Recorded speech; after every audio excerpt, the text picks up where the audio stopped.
Hey everybody, how are you doing today? I hope you're having a fabulous start to the week.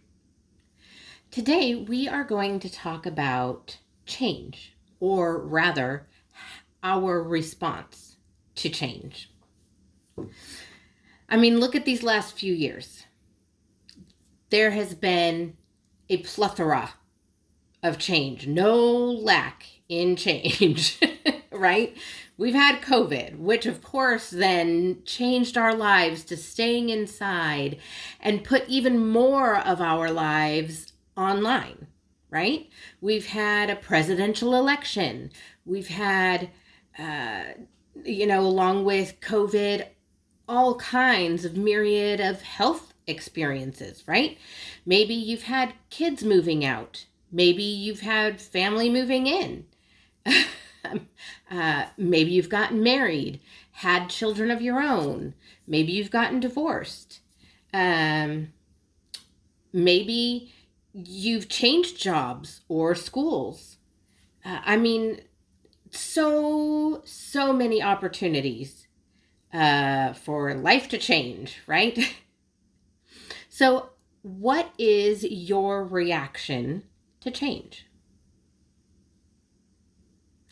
Perhaps you are someone who pulls in all resources and takes inventory of what you have in stock and what resources you have in stock and what resources are needed so that you can put a plan in place and then take action. Maybe you are someone who dives head in all at once, just charging change like a bull.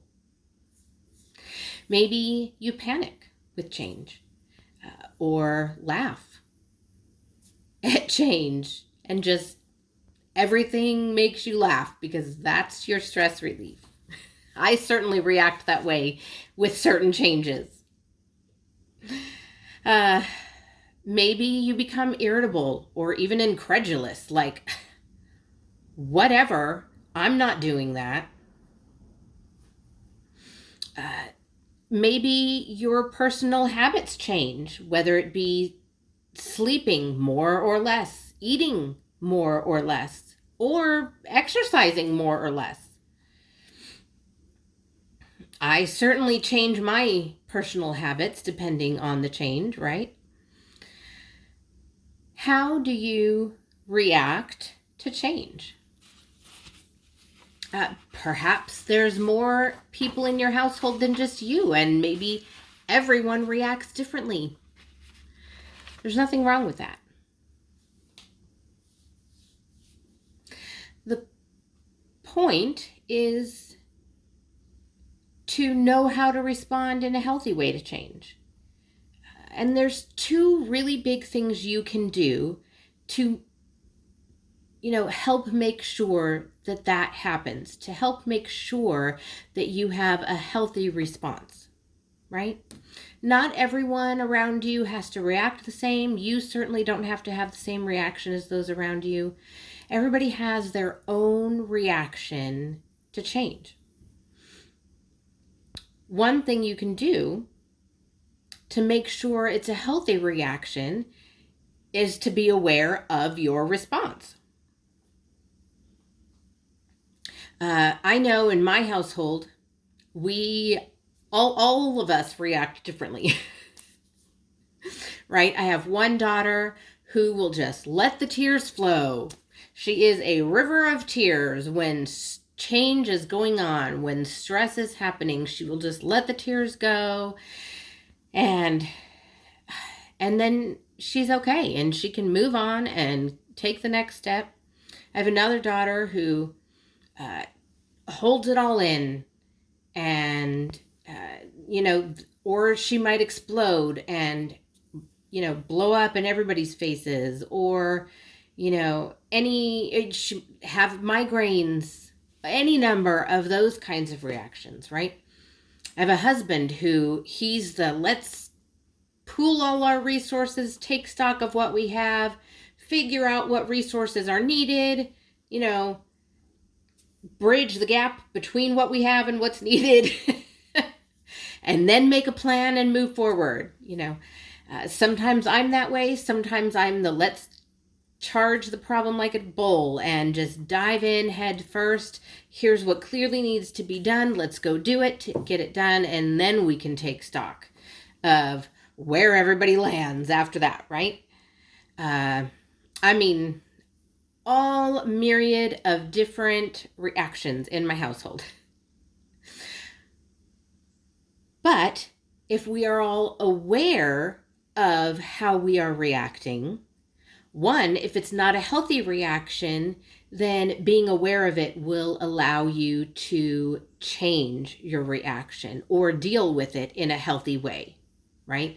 The second thing you can do is talk about how you are dealing with the change. Talk about the change itself.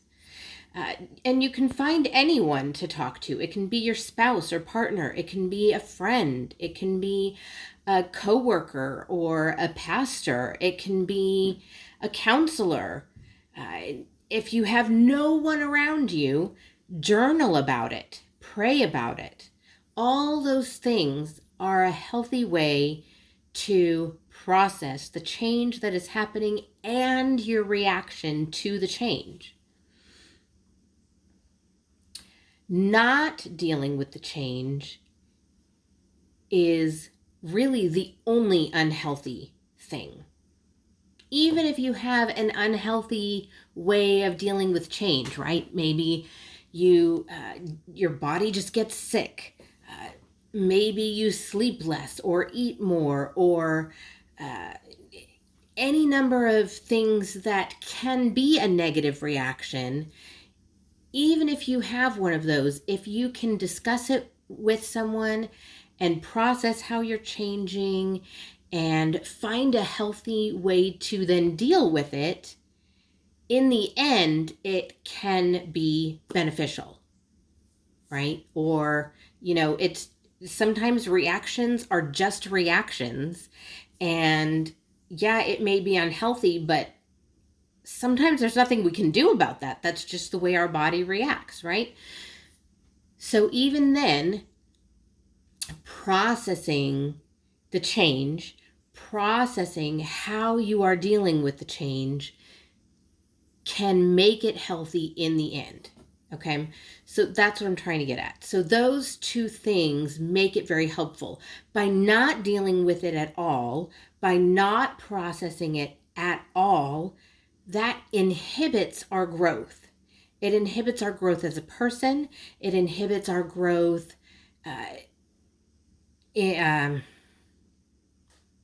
where did my brain go? With our confidence, it inhibits our growth, being able to move forward in a successful way. It kind of stops things from happening. Excuse me.